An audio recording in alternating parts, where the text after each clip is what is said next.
মাননীয় chief adviser মহোদয় ইন্ডিয়ার প্রধানমন্ত্রী শ্রী নরেন্দ্র মোদীর সাথে বৈঠক করেছেন এবং বৈঠকে আমাদের সাথে যে পারস্পরিক স্বার্থ সংশ্লিষ্ট যতগুলো ইস্যু ছিল সবগুলো নিয়ে কথা হয়েছে এবং আমরা আমাদের যেগুলো স্বার্থ সংশ্লিষ্ট যতগুলো বিষয় ছিল সবগুলো বিষয়ই আমাদের চিফ অ্যাডভাইজার মহোদয় সেই মিটিংয়ে বলেছেন।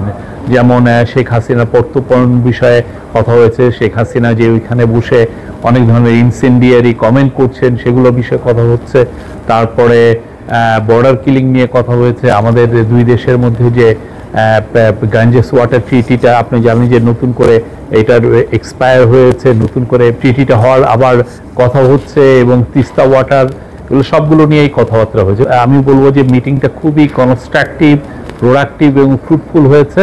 মাননীয় চিফ অ্যাডভাইজার মহোদয় ইন্ডিয়ার প্রধানমন্ত্রী শ্রী নরেন্দ্র মোদীর সাথে বৈঠক করেছেন এবং বৈঠকে আমাদের সাথে যে পারস্পরিক স্বার্থ সংশ্লিষ্ট যতগুলো ইস্যু ছিল সবগুলো নিয়ে কথা হয়েছে এবং আমরা আমাদের যেগুলো স্বার্থ সংশ্লিষ্ট যতগুলো বিষয় ছিল সবগুলো বিষয়ই আমাদের চিফ অ্যাডভাইজার মহোদয় সেই মিটিংয়ে বলেছেন।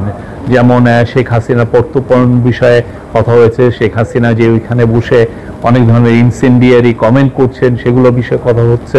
তারপরে বর্ডার কিলিং নিয়ে কথা হয়েছে। আমাদের দুই দেশের মধ্যে যে গাঞ্জেস ওয়াটার ট্রিটিটা আপনি জানেন যে নতুন করে এটার এক্সপায়ার হয়েছে, নতুন করে ট্রিটিটা হওয়ার আবার কথা হচ্ছে এবং তিস্তা ওয়াটার এগুলো সবগুলো নিয়েই কথাবার্তা হয়েছে। আমি বলবো যে মিটিংটা খুবই কনস্ট্রাকটিভ, প্রোডাক্টিভ এবং ফ্রুটফুল হয়েছে।